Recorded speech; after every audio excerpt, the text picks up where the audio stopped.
Comenzamos en el nombre de Alá, el misericordioso, el compasivo. Que la paz y la misericordia de Alá sean con el profeta Mohammed, con su familia y seguidores hasta el día final. Queridos hermanos y hermanas, en la clase pasada empezamos con la clase de introducción a la explicación del Corán, de Tafsir.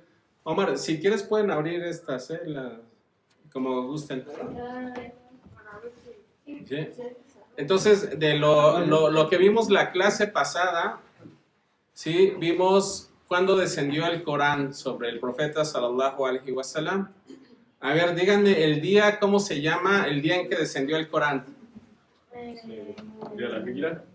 No, dije la clase pasada, el día en que descendió el Corán tiene un nombre, es más, hasta tiene un nombre en una sura del Corán. ¿Qué día descendió el Corán? ¿No es el día de la ira? ¿Eh? No les va a dar la respuesta. El nombre. Pero que tiene un nombre especial, ¿no? Sí. Y es una sura del Corán, de las últimas. De las últimas. Sí. No busquen en chat GPT. No, yo ni tengo. A ver. A ver, los comentarios no saben. A ver. No, acá no. Ahorita. En viernes, pero ¿cómo se llama? Es una sura de... Les voy a decir cómo inicia el aya. Inna anzalnahu fi Leilatil. ¿Qué es en español eso? La noche del decreto. La noche del decreto. Por eso es lo importante. Así se llama. ¿Qué dice esa aya? Lo revelamos la noche del decreto. Entonces, el día en que desciende el Corán, ¿cómo se llama? La noche del decreto. Por eso es tan importante, porque equivale a ¿cuántos meses? A 1000 meses. 1000 meses, ¿Sí? Esos 1000 meses, que es una noche del mes de Ramadán, 1000 meses, ¿a cuántos años equivalen? Alrededor de 80. Entonces, todo lo que uno haga en esa noche equivale a como si hubieras hecho eso durante 80 años. Es por eso que las noches más importantes son las últimas noches de Ramadán, ¿no? Por la Laylatul Qadr. A ver, esas son las últimas noches más importantes. ¿Cuáles son los días más importantes del año? Las noches son las 10 últimas noches de Ramadán y están los 10 días más importantes del año. Ajá. Pero hermanos, nadie sabe qué día. No, nadie sabe qué día, pero sí las últimas 10 de Ramadán. Sí, pero nadie sabe Sí, qué no, día. nadie sabe qué día es en exactitud, pero es una de las últimas 10 noches de Ramadán. Ajá, Los días del Hajj. Ajá, ¿cómo se llaman? ¿Los 10 días de qué? Los primeros 10 días de Dhul Hijjah, los sabios dicen que son los 10 días más importantes del año, son los primeros 10 días del mes de Dhul Hijjah. Ajá, que son los 10 días donde se hace la peregrinación a la Meca. ¿Sí? Y bien, de cuanto a la noche del decreto. Bien, entonces, el día en que desciende el Corán es la noche del decreto, que equivale a 1000 meses, lo que equivale a 80 años. ¿Quién dijimos del ángel? ¿Qué ángel se lo descendió al profeta Muhammad sallallahu alaihi wasallam? El ángel Jibril, ¿sí? Si alguien, ahora que estamos transmitiendo en TikTok, muchos de los cristianos dicen, no, bueno, es que, a ver, yo les hacía una comparación de, por ejemplo, a Pablo de Tarso, ¿sí? En la Biblia, cuando dicen que se le aparece Jesús, ahí en la Biblia viene versículos que dice que la gente que estaba con él no lo ve nadie. Y en otro dice que vieron algo, pero que nadie escuchó nada. Y en otro dice todos escucharon algo y se cayeron del extremo, ¿no? Entonces, ninguna de las versiones, o sea, son contradictorias. Los cristianos dicen, a ver, ¿alguien vio al ángel Gabriel? ¿Hay algún hadith donde alguien haya visto al ángel Gabriel? Sí. Sí. Sí. Alguien ¿Listo? Sí. Varios. Listo. ¿Eh? Pero en su Visto. forma humana. Ajá. Sí, profeta Muhammad. No, sí, el profeta lo vio. No, pero... Sí, pero alguien de los compañeros del profeta. O sea, hay testigos de que alguien haya visto al ángel Gabriel. Omar ibn Abdullah. Omar, ¿no? Omar acá. Ajá. Omar, ¿cuándo? Cuando- ¿No es cuando pasa lo del jardín de Omar? Ajá, por eso, ¿cuándo? O sea, ¿cómo es el que dice el llega hadith? una persona y se sienta. Hay un hadith que dice, mientras nosotros estábamos sentados con el profeta sallallahu alaihi wasallam, sí, cuando sale una persona entre nosotros con ropa inmensamente blanca, cabello intensamente negro, y de nosotros que no tenía señales de viaje y nadie de nosotros lo conocía. Este hadith se dice que es uno de los hadiths más importantes del Islam, que hay 3 hadiths del Islam que son los más importantes. Este es el hadith del ángel Gabriel, ¿sí?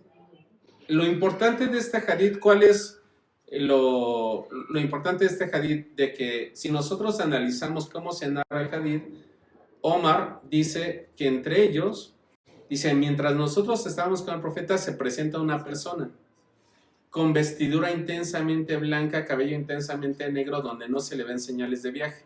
¿Qué nos da sentido? Dice, ninguno de nosotros lo conocía. ¿Por qué es tan importante estas descripciones que dan? Porque en el desierto, si hoy en día, cuando una persona viaja en carro, si nosotros, por ejemplo, que viajamos de una ciudad a acá, o el hermano me decía, es que hice 3 horas de mi casa para acá, se le ve cansancio, se le ve señales de viaje. Imagínense hace 1400 años en el desierto, una persona que llegara a una ciudad del desierto. Tendría que estar como se le vería que venía de otro lado, de otra ciudad. Ahora, en ese tiempo, todos en el lugar se conocían, ¿no? Y ahí decía, a él nadie lo conocía. Entonces se presenta sin señales de viaje, nadie lo conocía, entonces era alguien de fuera. Y al final le pregunta al profeta, dime qué es el Islam. Le dice al profeta los 5 pilares del Islam, le dice, dime qué es la fe. Le dice al profeta los 6 pilares de la fe. Y él, cuando le responde al profeta, él le dice, has dicho la verdad. Y Omar dice, nosotros nos sorprendimos de que le dijera, de que le preguntara y después afirmara lo que él decía, que había dicho la verdad.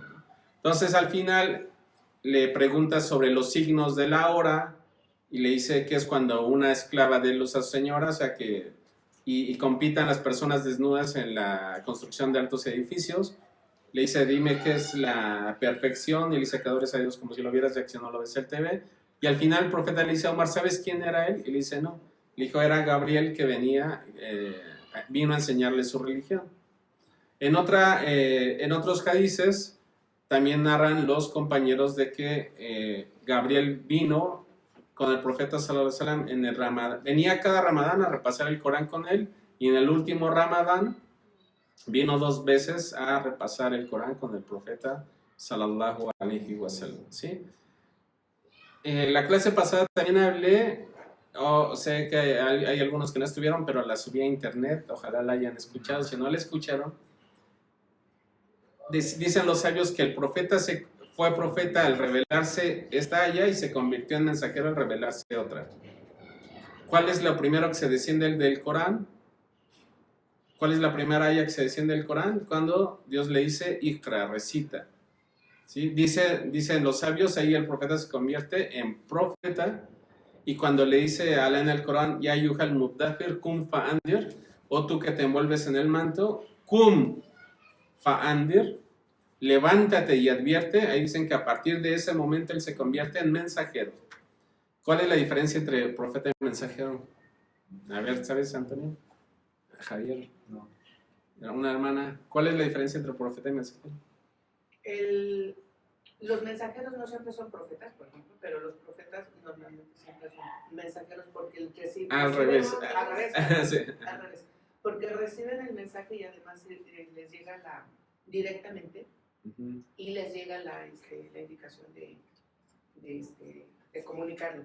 Sin embargo, hay personas a las que son mensajeros no porque no les llega, ¿cómo se llama? Directamente el mensaje, pero sí la indicación de... Bien, a ver, hermano. El mensajero el profeta recibe la revelación, Ajá. Y el mensajero trae una legislación, un libro. Exacto, También. sí. La diferencia más grande es de que el profeta viene a hablar sobre Dios y a reforzar o afirmar el mensaje de los anteriores. El mensajero es a quien se le trae una legislación nueva. ¿Sí? Ahora, es bien importante entender esto, ¿por qué? Porque todos los profetas tenían el mismo mensaje, pero diferente legislación. ¿Sí? O sea, de que ahora que nos están viendo igual, ¿no? Aquí en TikTok, dicen, no es que los cristianos nos decían a nosotros los musulmanes, es que Jesús dijo que ya no se hiciera esto, Jesús dijo que ya no se haga uno o el otro. Pues así como Jesús cambia ciertas leyes de Moisés, nosotros fácilmente les decimos, no importa, Mohammed cambia esas leyes que impuso Jesús. No, y no fue Mohammed, sino es Dios a través de la revelación. ¿Sí? Ahora, entonces el profeta, cuando Dios le dice, Ikra, recita, ¿sí? Se convierte en profeta porque recibe la revelación. Cuando le dice, Kum Fander, levántate y advierte, se convierte en mensajero. ¿Sí?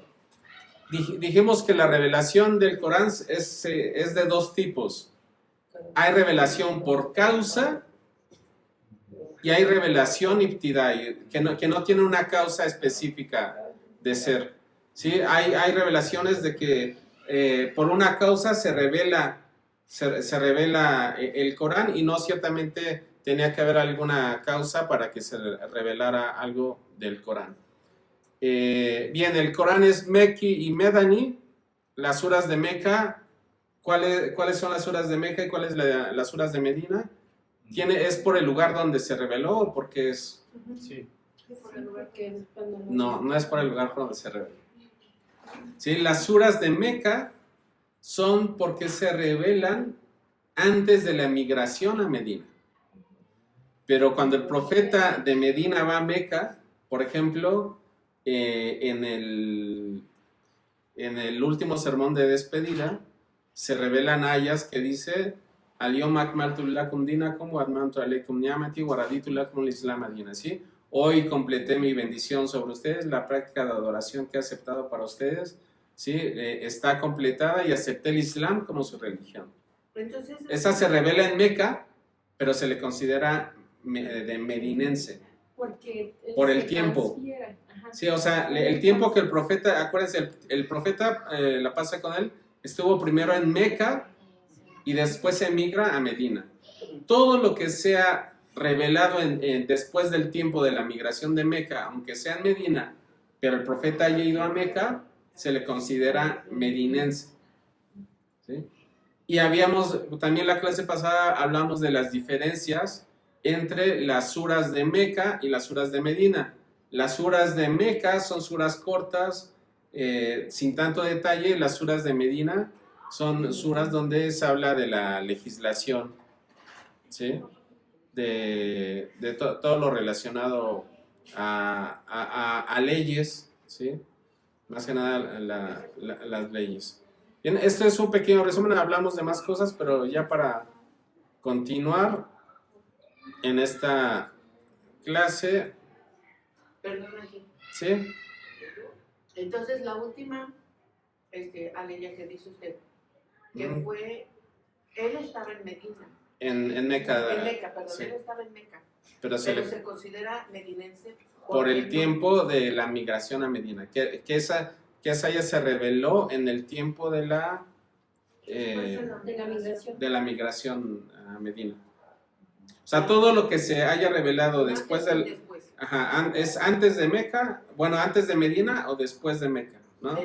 Que antes de Medina es Meca y después de Meca es de Medina. Es de Medina. Si aunque se haya revelado en Meca, se considera de Medina por el tiempo. Porque fue después de la...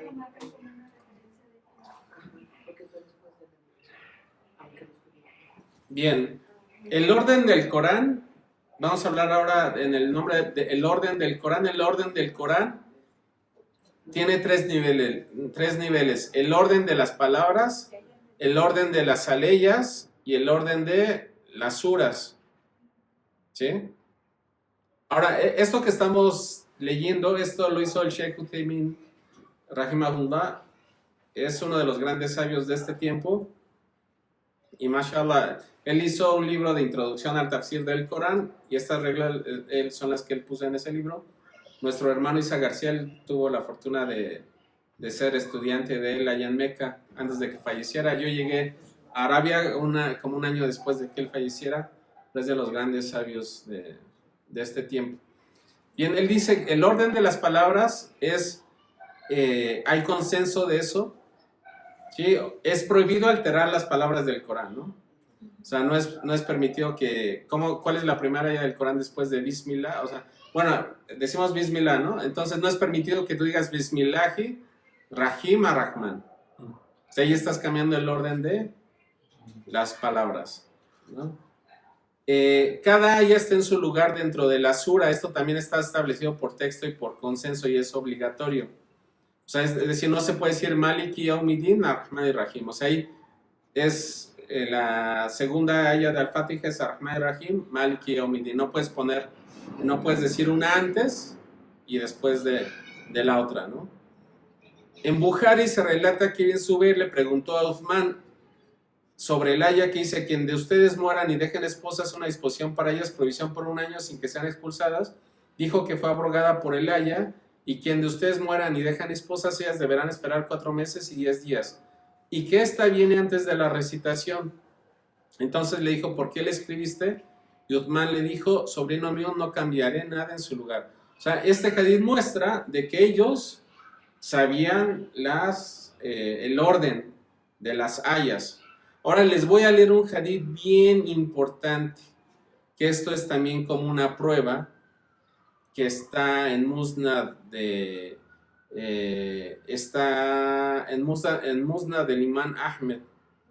¿Sí? Dijo el profeta, dijo Samitu Uthman ibn Affan yaqul, ¿sí? Que narra, ¿sí? Aisha narra de que Uthman dijo: Kana Rasulullah sallallahu alayhi wa sallam idha nasala alayhi shay min al-Quran da ba'da man kana yaktubu lahu falyaqul daw hadhihi al-ayat fi surati allati yudhkaru fiha kada wa kada.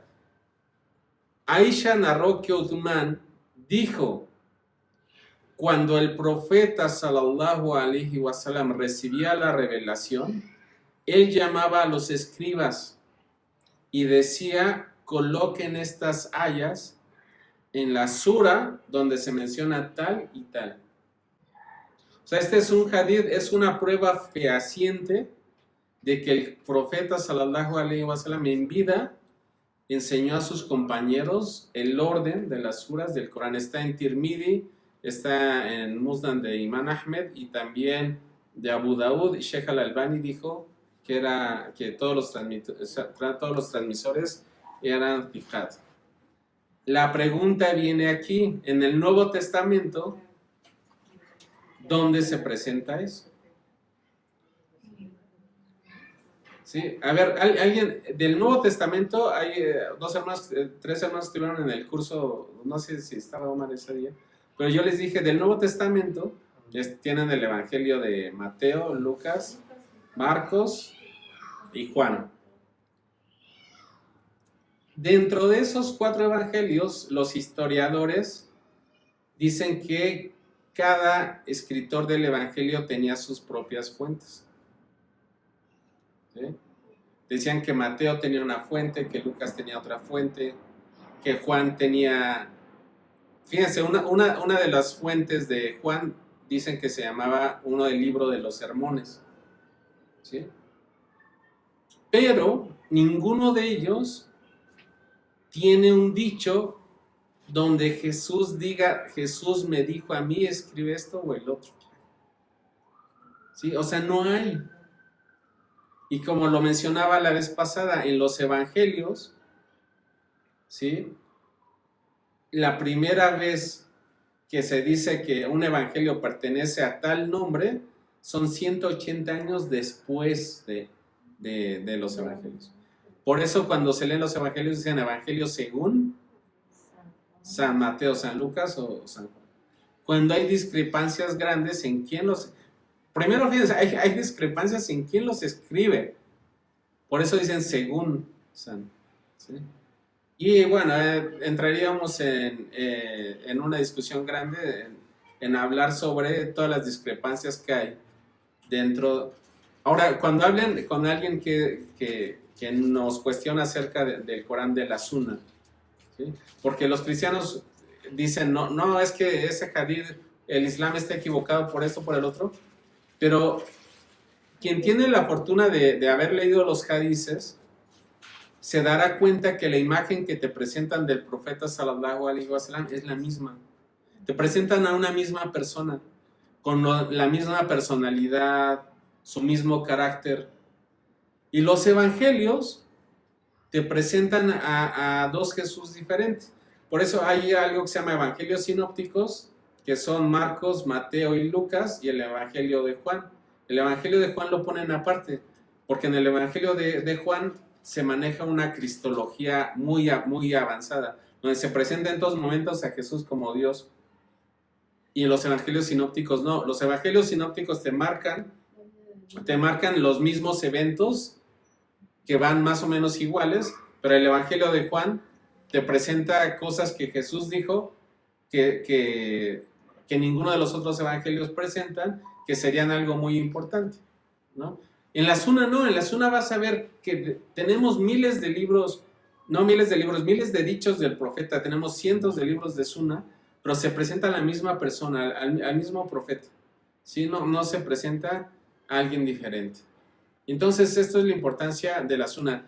Vamos a hablar acerca del orden de las suras. Dijo, el orden de las suras, eso sí es por esfuerzo de los compañeros, por lo tanto no es obligatorio. En Muslim se narra que Hudayfa ibn al-Yaman, que rezó con el profeta sallallahu alaihi wasallam, recitó al-Baqara, después Nisa y después Imran. O sea, recitó la sura 2, después la 4 y después la 3. ¿Sí? Entonces, por ejemplo, Bukhari narró que se recitó, por ejemplo, al-Kaf y después Yunus o Yusuf. Y Omar ibn al-Khattab recitó así. Ibn Taymiyyah dijo, es permitido leer una sura antes que otra. E igualmente escribirla así. Por eso hubo diversidad en los mushaf de los compañeros. Cuando se unificó el mushaf en el tiempo de Uthman, se convirtió en una suna establecida por los califas. ¿Sí? Pero, o sea, ellos decían, lo que se muestra es que el orden de las suras no era algo tan importante, sino lo más importante era el orden de las aleyas. ¿Sí? Ahora, este es algo bien importante también. La escritura y la recopilación del Corán. ¿En cuántas etapas se recopila el Corán? ¿Alguien la sabe? Ahí, vamos a hacer esta comparación, es bien importante ahora que la mayoría tenemos conocidos cristianos. Y, ¿sí? La Biblia como tal, el Nuevo Testamento, ¿sí? El Nuevo Testamento consta de 27 libros, ¿sí? De esos 27 libros, cuando ellos quedan de acuerdo que esos son los libros, los libros que tienen que ser, a ver. En la Biblia está cartas, no está libros. Tiene cartas. Sí, por eso todos los libros del Nuevo Testamento, por ejemplo. Constantino, en el concilio de Nicea, ¿no? Sí, no. Hagan de cuenta, tenían ellos libros que ya tenían establecidos como tal, pero vamos a ver, miren. Tenía 3, ¿no? 3. Aquí está, permítame, aquí. Fíjense, de los 27 libros del Nuevo Testamento, la primera vez que se hizo una lista como tal, y estos son datos que ustedes les pueden decir a alguien, ¿no? Bueno, la primera lista de los 27 libros del Nuevo Testamento la hizo un obispo que se llamaba Atanasio, y él, ¿cuántos años creen que pasan después de Jesús cuando él te entrega esta lista? 367 años después de Jesús, se hace la primera lista como tal. A un cristiano te va a poder decir, sí, pero ya en el año 180, 200 se hablaba de los 4 evangelios, sí. Se hablaba de ellos, pero no era de común acuerdo. O sea, ¿cuál es el problema aquí? Que ellos dicen que es la palabra de Dios. Pero, O sea, si ellos no dijeran que es la palabra de Dios, no habría tanto problema. Ajá. también justo, o sea, después de esos 3 siglos es cuando Pablo de Tarso mete la idea de la Trinidad, ¿no? Porque No, Pablo de Tarso es como de unos, después de la ascensión de Jesús, Pablo de Tarso es como de unos 30 años aproximadamente después, sí, ¿no? No, estos son de 367 años. Este obispo da la lista. Este obispo dicen que mandaba listas a las iglesias. Entonces, los 27 libros del Nuevo Testamento, la primera vez que se ponen, son en el año 367. Y hubo un concilio de Hipona y Cartago, que son 30 años después de esa carta, donde se ponen en un acuerdo que al final de cuentas no quedó en un acuerdo, porque hubo iglesias, como hasta hoy en día hay iglesias, como la iglesia de Etiopía, que no están de acuerdo en esos 27 libros del Nuevo Testamento, sino que le añaden o le quitan. Entonces, realmente no hay un consenso dentro del cristianismo sobre qué libros forman parte del Nuevo Testamento. Ahora vamos a ver el Corán. ¿Sí? El Corán, a la muerte del profeta sallallahu alaihi wasallam, los sahabas sabían, ¿no? Sabían, como les decía, el ángel Gabriel lo repasa con él los últimos 2 años, pero fíjense, un año después de la muerte del profeta hay una batalla que se llama la batalla de Yamama. Ahí mueren muchos memorizadores del Corán. ¿Quién fue el primer califa después de Mohammed? El primer gobernador después de Mohammed fue Abu Bakr. Sí, Abu Bakr radiyallahu anhu. Y él dice, vamos a compilar el Corán antes de que mueran todos los memorizadores. Y él es el primero en compilar el Corán. Al año del fallecimiento del profeta sallallahu alaihi wasallam. ¿Sí? Entonces, se considera la primera recopilación en vida del profeta sallallahu alaihi wasallam, como habíamos dicho, ¿no? Había memorización, había escritura, pero había muchos recitadores. Entre estos recitadores estaba Abdullah ibn Masud, se llamaba también Salim, que era el maula de Abu Hudayfa, Ubay ibn Ka'b, Muad ibn Jabal, Zayd ibn Thabit y Abu Darda. ¿Sí? Entonces, el segundo fue en la etapa de Abu Bakr, que fue en el año 12 de la Égira, ¿sí? Y ahí muere entre ellos Salim, que era uno de los que les decía. Y en Bukhari se narra que Omar ibn al-Khattab insistió a Abu Bakr en que se recopilara el Corán tras la batalla de Yamama, y él dijo, ¿sí? Llama a Zayd ibn Thabit y le dice, eres un joven inteligente en quien no desconfiamos, tú escribías la revelación para el mensajero de Allah sallallahu alaihi wasallam, reúne el Corán y compílalo, recopílalo. Zayd dijo, me dediqué a buscar el Corán y lo reuní de hojas de palmera, piedras y de los pechos de los hombres. Ahora, fíjense, esto también es otra cuestión bien importante, de que dicen de que el profeta sallallahu alaihi wasallam copiaba de la Biblia el Corán, ¿sí? Fíjense, aquí Zayd dice que reunió de hojas de palmera, piedras y de lo de la memorización de la gente. Antes, hace 1400 años, ellos todavía no tenían el papel. No tenían la invención del papel. La gente cuando estás en un debate te dice, es que el Mohammed agarraba la Biblia y de ahí copiaba el Corán. Como si hubiera ediciones de hoja delgadísima en ese tiempo. Ahora, el profeta sallallahu alaihi wasallam todo el tiempo estaba con gente. ¿Sí? Afuera de la mezquita del profeta sallallahu alaihi wasallam había gente que se le llamaba Ahlus Suf. ¿Sí? De ahí es de que los sufis sacan su nombre. ¿Sí? De Ahlus Suf son la gente como de la gente humilde, era gente humilde que vivía afuera de la mezquita del profeta sallallahu alaihi wasallam, y entre ellos estaba Abu Huraira. Entonces, y el profeta estaba con sus parejas, siempre estaba alrededor rodeado de gente.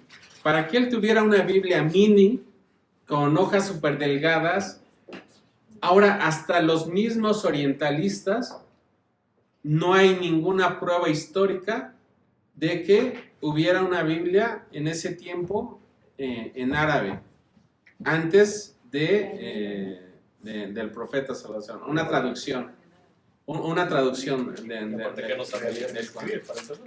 y esa es otra prueba de que el profeta, Alá en el Corán dice, si tú hubieras sabido leer o escribir, la gente hubiera podido decir, él lo copió, pero no sabía leer y escribir. Por eso, en el tiempo del profeta, sus enemigos nunca le dijeron, lo estás copiando de tal árbol. O sea, si se dan cuenta, no hay alegaciones en el tiempo del profeta sallallahu alaihi wasallam que le dijeran, tú estás copiando de tal libro. O sea, sus propios enemigos no le hacían ese ataque al profeta sallallahu alaihi wasallam, ni tampoco el matrimonio con Aisha radhiyallahu anha con la edad que tuvo. ¿Por qué? Porque ya en ese tiempo era una costumbre, el profeta sallallahu alaihi wasallam, antes de casarse con Aisha radhiyallahu anha, ella ya estaba comprometida con otra persona. Él habla con Abu Bakr, con su mamá, y después se casa con el profeta sallallahu alaihi wasallam. Pero en ese tiempo se hacían esos matrimonios por protección a las niñas, y también la gente no sabe la edad de la mortandad. O sea, la gente, ¿qué es lo que pasa? ¿En qué errores cae de cuando compara el contexto histórico del tiempo del profeta sallallahu alaihi wasallam al contexto que tenemos ahora? ¿Sí? Entonces, con eso creen que, por eso te dicen, cuando le dicen, no es que el Evangelio de Juan, los datos históricos dicen que se escribió 90, 100 años después del nacimiento de Jesús, dicen, no, si es que era algo sencillo, algo así. Estamos hablando de 2000 años, la edad media de mortandad de ese tiempo, imagínense cuál era. ¿Sí? O sea, a lo mucho de 40, tal vez, yo creo les iba bien y hasta los 50. ¿Sí? Ahora imagínense 100 años, ¿sí? Después, y ahora que dicen que lo escribían en otro idioma, aparte, y en un idioma alto, ¿no? Que dicen los historiadores, el Evangelio de Juan está escrito en un griego alto, de educación alta, que dicen la gente de doctorado, que alguien que estudia años ahora no podría escribir un evangelio, un libro con esa calidad de literatura que aprende griego. Y Juan era un pescador, por ejemplo. Entonces, es bien importante que nosotros conozcamos el contexto histórico para poder defender la religión del Islam en esa manera. Si alguien te dice, no, es que Mohammed lo copió de estas escrituras, no había Biblia en árabe en ese tiempo,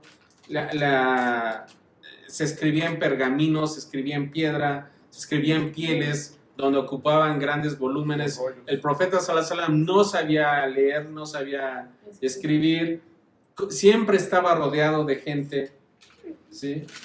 Y aparte no cae en errores que cae las escrituras anteriores, ¿no? Entonces, los escritos de Zayd bin Thabit quedan en custodia de Abu Bakr hasta que muere, luego pasan a Omar ibn al-Khattab, después a Hafsa, y los musulmanes estuvieron de acuerdo con la decisión de Abu Bakr y lo consideraron como una gran virtud, ¿no? Si la persona con mayor recompensa en lo referente de los mushaf, dijo Ali, es Abu Bakr, que Allah tenga misericordia con él. Él fue el primero en recopilar el libro de Allah. Ahora, van a escuchar ustedes ataques después de que qué pasa con la compilación. Hay una tercera compilación, que es la compilación de Uthman. Uthman es, después de Abu Bakr, el califa es Omar. Después de Omar, el tercer califa, ¿sí? ¿Quién es? ¿Omar también compiló? ¿Qué? ¿Omar también compiló? No, fue Abu Bakr. Sí, fue Abu Bakr. Después llega Uthman en el año 25 de la Égira. ¿Sí? Uthman, el esposo de una de las hijas del profeta. Sí. Abu Bakr primero, ¿sí? Después sigue Omar ibn al-Khattab, el tercero es Uthman, ¿sí? Es Uthman y el cuarto es Ali, ¿sí? Pero, fíjense, el Islam se va expandiendo, y eso lo he nombrado muchos. Cuando el profeta sallallahu alaihi wasallam da su sermón de despedida en la Meca, ¿cuántas personas musulmanas se dicen que habían con él? 100.000. Alrededor de 110,000 personas musulmanas con el profeta sallallahu alaihi wasallam. Es importante saber esto porque los historiadores dicen, Barderman dice que en el tiempo de Jesús, 100 años después de Jesús, él dice que él no cree que hubiera más de 100 cristianos en ese tiempo, ¿sí? De seguidores de Jesús. Con el profeta sallallahu alaihi wasallam en vida, se dice que había más de 110,000 seguidores del profeta sallallahu alaihi wasallam, ¿ok? Si se dan cuenta en los países, llegaban personas que se hacían musulmanas y se iban a sus pueblos a expandir el Islam. El Corán se revela en siete tipos de recitación. Y el profeta sallallahu alaihi wasallam lo dijo. Cuando se va expandiendo el Islam,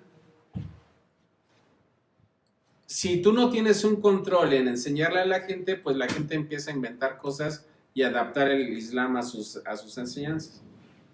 Y eso es lo que pasa. El Islam se expande de una manera tan grande que empieza a haber gente que no sabe esas recitaciones del Corán, y Uthman, porque empiezan a haber diferencias de la recitación del Corán, llegan los sahabas y le dicen, temamos que pase con nosotros lo que pasó con la gente del libro, que se distorsione el Corán. Entonces él manda forzosamente a quemar las copias que tenía la gente del Corán e imponer la copia de Uthman, ¿sí? Y es eso la tercera compilación del Corán.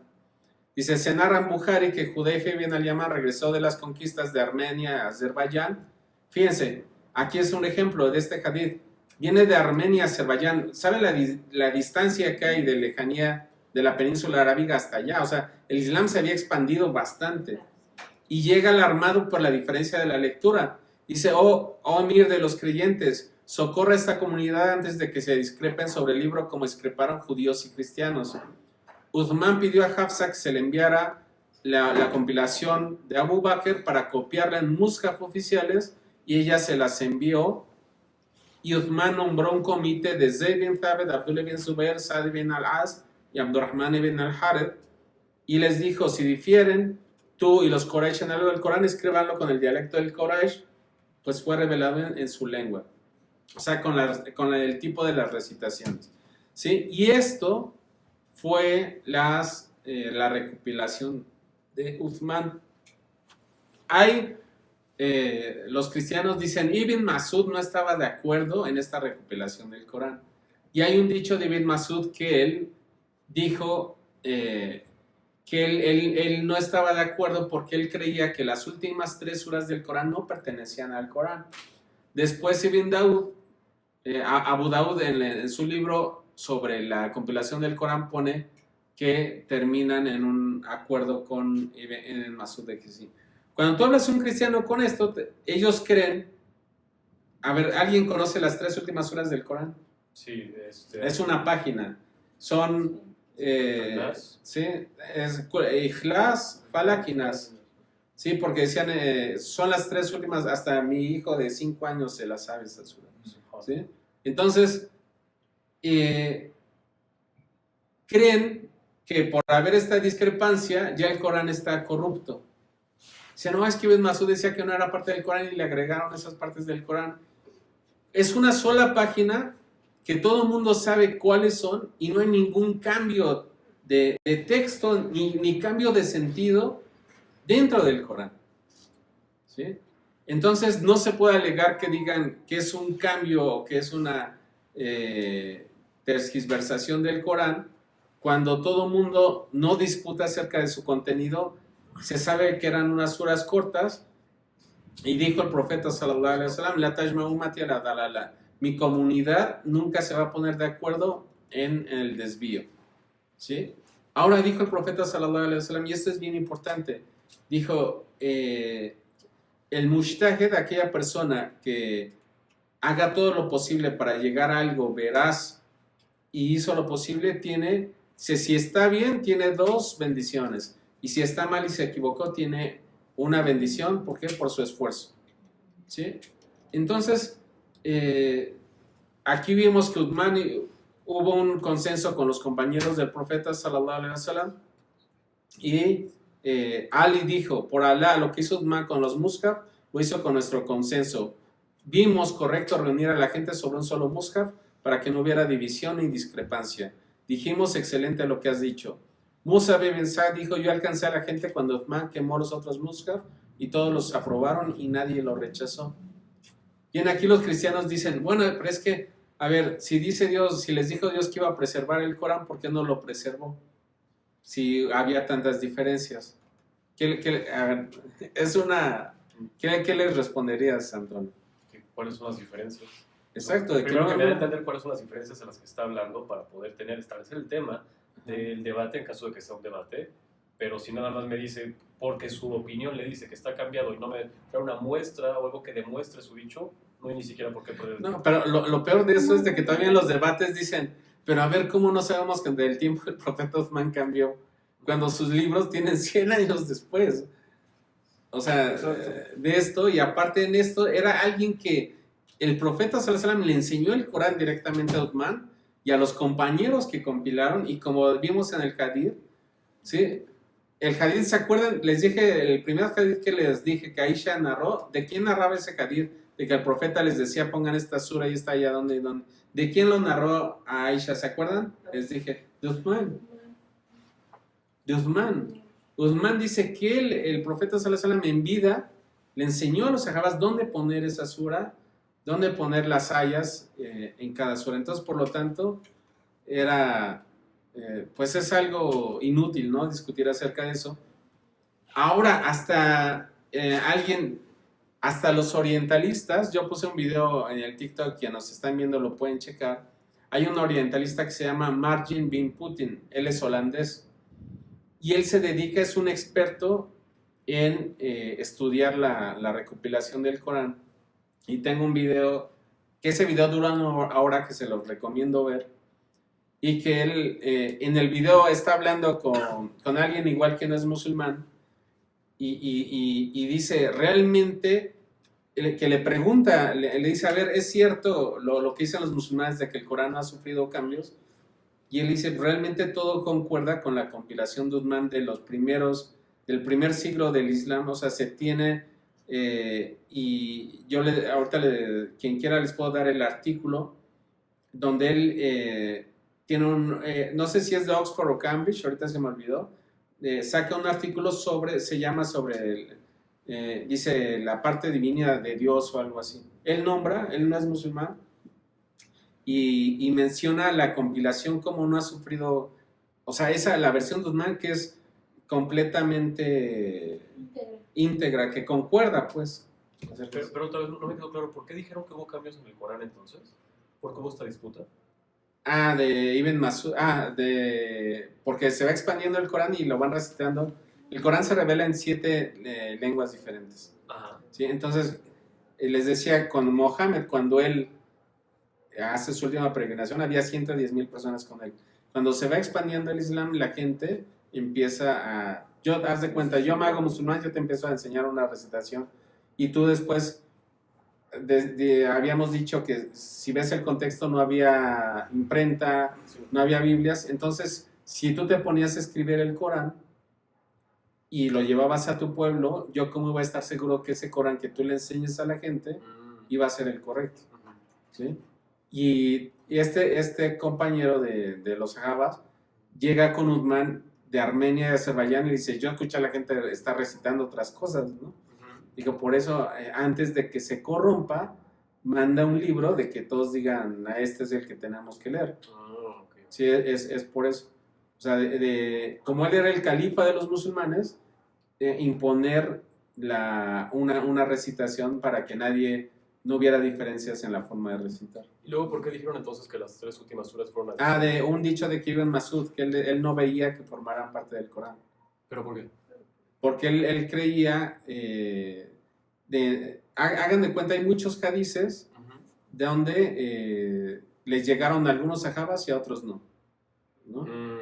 O sea, les digo, el profeta sallallahu alaihi wasallam no tuvo 12 compañeros, tuvo muchísimos y estuvo muchos tiempos con ellos. Entonces Ibn Masud decía que él no veía parte de eso, ¿sí? Ahora, debemos de recordar de que de los sahabas hay varios dichos dentro de los sahabas donde ellos ven un asunto y el otro ve otro y lo corrigen, otro sahaba, ¿no? Entonces aquí vemos que la mayoría de los sahabas están de acuerdo en eso, y aunque Ibn Masud es de los recitadores famosos del Corán, pues ahora sí, hay un dicho que nosotros tenemos que ese dicho se lo deben de aprender súper bien. O sea, nosotros no conocemos la verdad por los nombres, sino por la verdad. O sea, que no porque una persona te diga esto es así, si ves su nombre significa que es correcto. Claro. ¿Sí? Si no ves todo lo que es relacionado. Si vemos que Uthman y todos los demás se pusieron de acuerdo en que así era, aún así sea fulanito de tal, si no es el profeta, pues lo aceptamos de la mayoría, ¿no? De los compañeros del profeta. Entonces, de la decisión, ¿cuál es la diferencia? En los tiempos de Abu Bakr, el objetivo era conservar todo el Corán para que no se perdiera nada sin imponer una copia a todos, ¿sí? Porque no había gran discrepancia, era una comunidad no tan grande. En tiempos de Uthman, el objetivo era unificar a la comunidad sobre un solo mushaf debido a la aparición de discrepancias que pueden llevar a división. Ahora, alhamdulillah, la protección de Alá al Corán la vemos hoy en día. ¿Cómo? Pues alhamdulillah de que hoy en día ustedes van al mundo y van a encontrar un solo Corán. Y esa es una bendición del Islam enorme, que en cualquier país del mundo donde estén, van a encontrar el mismo Corán. ¿Sí? Alhamdulillah. Y bueno, esto es importante que se sepa y que se estudie. ¿Por qué? Porque pues mucha gente que no es musulmana, como ahora hoy en día los cristianos, dicen, no, pero es que cómo Dios va a preservar el Corán, porque no conocen esto, ¿no? Y de que no conocen de que aparte, dejando la escritura como tal, hay una narración que es a través de la memoria, ¿sí? Hoy en día, fíjense, yo estaba hablando con un hermano, en Marruecos también, la escuela de Marruecos sobre el Corán es también bien famosa. Ellos me decían, y lo decía la clase pasada, él me decía que y él era un doctor también de Corán, me decía que había gente que podía decir al-Baqara en 2 minutos. Decir la sura de la Baqara en 2 minutos, de lo rápido, o sea, de la memoria. Porque ellos decían, él me dice que ellos se los enseñan en la escuela a decir cada hoja 500 veces. O sea, de memoria, decir la hoja de memoria 500 veces. ¿Sí? Entonces, hoy en día hay gente en Mauritania que decían que puede pasar un año diciéndote lo que sabe de memoria, ¿sí? Sin repetir. Y un ejemplo que les decía siempre, un amigo de Brasil, estudiante de Medina, que cuando llegó un estudiante de Mauritania a su salón, a su cuarto, era su compañero de cuarto, le dijo, yo me sé Bukhari y Muslim de memoria y todo. O sea, como que el Corán ya era para los chiquitos, ¿no? O sea, Bukhari es un libro así, o sea, Muslim también son volúmenes. Y ellos tienen la costumbre de la memorización. En el tiempo del profeta sallallahu alaihi wasallam era muchísimo más. ¿Sí? Entonces... Estaban entrenados, ¿no? Porque pues, era el paso del dialecto nada más, ¿no? Sí. La costumbre, pues. Sí. Es por eso de que el Corán es uno de los milagros revelados o sea, como decían, Moisés viene y hace milagros a los magos, que derrota a los magos, porque la magia en ese entonces era lo que más pregonaba. Jesús en la medicina porque los médicos eran buenos en esa parte, y Mohammed llega en un tiempo donde los poetas tenían un auge. Entonces llega el Corán y los propios poetas se quedan asombrados por el milagro del Corán. Entonces hoy el Corán, de hecho también compartí un video de que había, después de que terminó el gobierno de Siria, algo así, se abrió una madrasa de mujeres que ellas estudiaban el Corán antes, y que en un día 180 mujeres terminaron todo el Corán en la mezquita, ¿no? O sea, que se sabían el Corán, en un día terminaron todo el Corán, subhanallah. 180, o sea, cada de esas 180 mujeres, cada una terminó el Corán con una maestra, ¿no? Recitándolo. ¿Subiste en dónde? En TikTok compartí un video de eso también. Y ahora ya uso más TikTok que el Facebook y eso, pero de hecho ahorita estamos transmitiendo. Vamos a pasar, ya está el tiempo, vamos a pasar, voy a checar si hay algunas preguntas. José Antonio, si puedes checar si hay alguna pregunta en el live. ¿Alguien que está aquí tiene alguna pregunta? Leo, ¿ya tomaste de lo que te había dicho? Sí, yo tengo una pregunta. Leo, de lo que te había pedido. Mira, aquí pregunta don Juan Solís. Ujú. ¿Puedo leer el Corán en español si soy cristiano y no tengo intención de convertirme? Claro, Todos. claro, de hecho si quieres uno te lo podemos mandar. Amina dice, Assalamu alaikum wa rahmatullahi wa barakatuh. Wa alaikum salam wa rahmatullahi wa barakatuh. Preguntas, dudas. Salo Caín dice, muy bien, tienes 10. Muerto dice, si Tony fuera de Latinoamérica. ¿Qué quiere decir tu comentario, Natalie? Pero bueno, acá estamos. Muy bien, gente, gracias por estar aquí en el live para aprender del tafsir del Corán. Quien tenga dudas, por favor, este es el momento para hacerlas y con gusto se responderán, inshallah.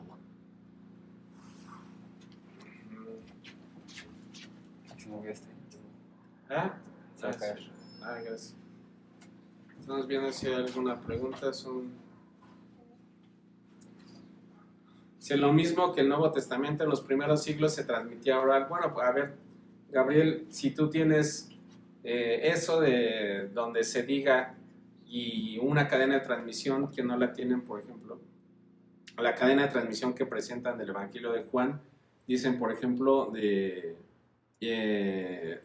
Ignacio, parece que lo menciona, que él aprende de Papías, Papías aprende de Juan. Papías nunca dijo que él es alumno de Juan, por ejemplo, ¿no? Nunca en sus escritos pone eso. Entonces no cuenta con una cadena de transmisión. O sea, por ejemplo, también en el credo paulino, que dice Pablo de Tarso, se me ha dicho, y él pone el credo paulino, que es el credo que tienen los católicos sobre la crucifixión, etc. Y después dice, y había 500 testigos. Él no dice, se me ha dicho, no dice quién le dijo, y de esos 500 testigos que él había, también no hay ningún testigo que se haya visto que está como tal. Bien. Bueno, alhamdulillah, no hay, ¿verdad? No, ya no más preguntas por ahí. Sí, ajá. ¿Cómo hacerle para que pues, las nuevas generaciones retomen esta pues no sé si es costumbre, si es te imagino que no es costumbre, sino un hábito. ¿Hábito de qué? En Latinoamérica de que memoricen no solamente el Corán, sino también los libros, porque ahorita con la inteligencia artificial, con todo lo digital que ya es más fácil, facilita mucho, creo yo que las nuevas generaciones menos, o sea, en vez de memorizar, es todo tenerlo digitalmente. Sí, es el saber, tienes mucha razón en eso, hasta de eso habría que hacer una plática, de que lamentablemente hoy ya se deja mucho a la inteligencia artificial. Sí. Y, por ejemplo, muchos hermanos, ¿no? Ya cuando se anuncia una clase o algo así, dicen, no, ya para qué voy si la van a transmitir. Sí, Sí, tenemos nosotros saber que como musulmanes, por ejemplo, el ir a la mezquita, simplemente con el hecho de ir a la mezquita, desde el momento que te estás preparando para ir a la mezquita, ya estás ganando bendiciones. Cada paso que das para... dice que el live se va a terminar. No sé qué es. Cada paso que das a la mezquita, se te perdona un pecado y se te da una recompensa. ¿Sí? El profeta sallallahu alaihi wasallam me enseñó el dua para ir a la mezquita, que la te dé luz, ¿no? Cuando estás en la mezquita, dijo el profeta sallallahu alaihi wasallam, no hay gente que se reúna en una de las casas de Allah sin que Allah baje sobre ellos la tranquilidad, ¿no? La sakina. ¿Sí, no? Ahorita que comentó la hermana con respecto a cómo enseñarle a los jóvenes precisamente a ese hábito o esa parte de la memorización. Y como usted lo acaba de decir, bueno, es que también igual los tiempos cambian. Ahorita los hermanos dicen, para que vea la mezquita, si lo puedo ver en transmisión. Lo mismo sucede con los jóvenes y la inteligencia artificial. Sí. Los jóvenes están muy aplicados al hecho de que pues todo lo busco por San Google, ¿no? O todo lo busco por la inteligencia artificial. Pero hay una cosa que es bien importante. La forma de aprendizaje de los jóvenes, de los niños y de los jóvenes ya no es la misma. Y no les funciona por medio de la memorización o la repetición, sino más bien ellos lo que ya están exigiendo es comprender lo que yo estoy diciendo, comprender lo que estoy leyendo. Claro. Entonces, el hábito de venir a la mezquita es más que nada para alimentar esa parte del alma y del espíritu que nos hace falta. Sí. Y la parte del aprendizaje, de todo lo que es esta parte de alimentar la mente, ¿sí? Eso sí ya viene con cada uno de ellos. Y es hacerles entender para qué te sirve, porque eso es lo que buscan. ¿Para qué me sirve el aprendizaje? Es que eso es a lo que iba. O sea, por ejemplo, le preguntaron a un sheikh de si estaba bien para la memorización que les pegaran a los niños, ¿no? Para que memorizaran. Y él decía, es que en ese tiempo tal vez te memorice, pero te apuesto que cuando sea grande no le va a gustar ese recuerdo, ¿no? De alguien que le esté dando famoso las varitas. Por eso, o sea, hay que ver la manera. Y mucha gente que va, pero a ver, mucha gente que va en contra de la memorización, va en contra de, que dice, no, es que yo no quiero una persona que repita como loro. No, se deben de juntar las dos cosas. O sea, la memorización desde el punto de vista cognitivo, o sea, desde el punto de vista hasta psicológico, la programación neurolingüística, que es que la persona esté repitiendo cosas buenas, ¿no? El Corán es una programación neurolingüística. Si sabes qué estás diciendo, entonces no hay que ser enemigos de la memorización en el sentido de que para qué quieres una persona que repita como loro, que repita lo que no sabe lo que está diciendo. En eso estoy de acuerdo, pero si yo soy amigo de la memorización, por ejemplo, yo siempre que trato de memorizar algo, si memorizo algo, saber qué estoy diciendo. ¿Sí? Y es una manera para aprender árabe, es una manera, les digo, desde el punto de vista psicológico, no es lo mismo que tú estés repitiendo algo y pórtate bien, y Alá ama a los benhechores, y Alá ama a los pacientes. No va a tener una fortaleza en su personalidad alguien que está repitiendo eso sin saber lo que dice, a la persona que lo repite y lo practica y lo dice. Y como decíamos, el Corán, su forma de oración son tres: es recitarlo, ¿sí?, el reflexionarlo y el obrar con él. O sea, esas son las tres formas de obrar con el Corán. Obviamente la memorización debe de ir acompañada con las obras y con la reflexión y el entendimiento. A mí lo que me ha servido bastante, yo todavía estoy chavito, tengo 27 años, pero hay una aplicación muy buena que se llama Al-Qur'an, que tiene un icono verde y ahí te da la opción para escoger con qué recitador puedes leerlo, te da opción de traducción al español, te da tajwid y te da transliteración también en inglés, pero es muy fácil de comprender. Entonces, a mí lo que me ha servido mucho para memorizar es primero conocer los diferentes tipos de matamat, los diferentes tipos de entonaciones que se pueden aplicar a la recitación del Corán, y la que más me gusta es la que más escucho y me aprendo, y al mismo tiempo a través de esta aplicación de Al-Qur'an estoy entendiendo un poco en árabe, porque todavía no sé leer muy bien árabe, y de ese modo me ha servido bastante para al mismo tiempo, o sea, en lo que estoy recitando, estoy memorizando, estoy leyendo también en español y en inglés qué quiere decir las suras que estoy Sí. leyendo y recitando. Ahora, se pueden ayudar de la inteligencia artificial. Hay una aplicación de inteligencia artificial, ahorita les digo su nombre, la tengo aquí en el teléfono, pero esa es de paga, pero si uno gasta en muchísimas otras cosas, es de inteligencia artificial donde tú vas recitando y hagan de cuenta, te ponen la página en blanco y si vas recitando te va llenando lo que vas diciendo. Wow. Y si te equivocas, te lo pone en rojo. Ah, qué padre. ¿Sí? Si te equivocas en una casra, dama, lo que sea, te lo pone en rojo. Entonces ahí, de esa manera sí está bien. Ahora, hay que ver, o sea, también volviendo a la pregunta de Monse, ¿no?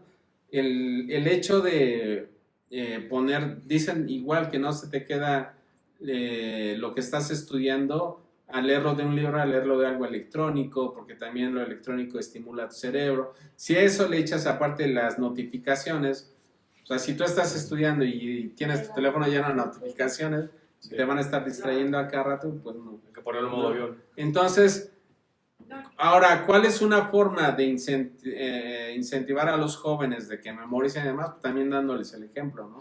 De que en casa vean, de que su padre les está diciendo memoriza, pero si el padre no lo hace, o si la mamá no lo hace, sí. Yo tengo una queja con mi hija. Es en privado, no la queme en público. No la queme en No, público. Que si no, su hija va a sacar yo- todos sus yo trapitos al escojo- sol ahorita. Yo escojo un sonido de voz, Ujú. ¿no? Que me es agradable o grato a mí. O que vibro, siento Ajá. que vibro con él, ¿no? Sí. Y yo voy repitiendo.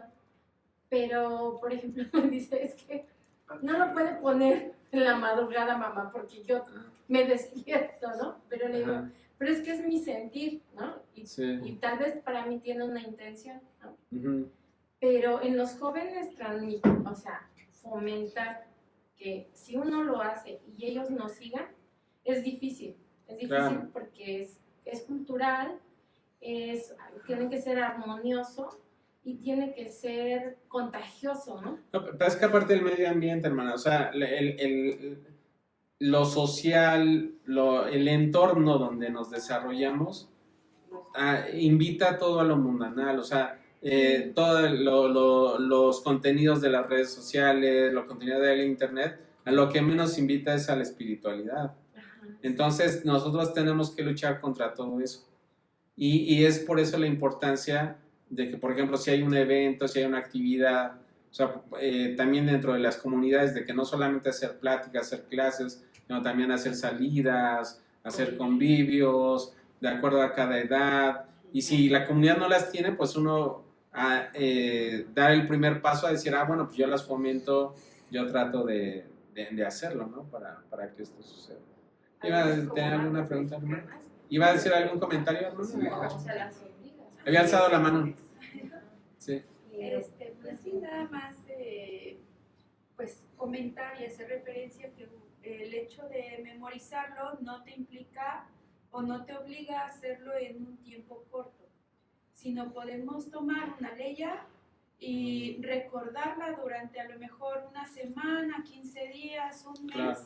y estar reflexionando este periodo de tiempo en esa parte. Sí.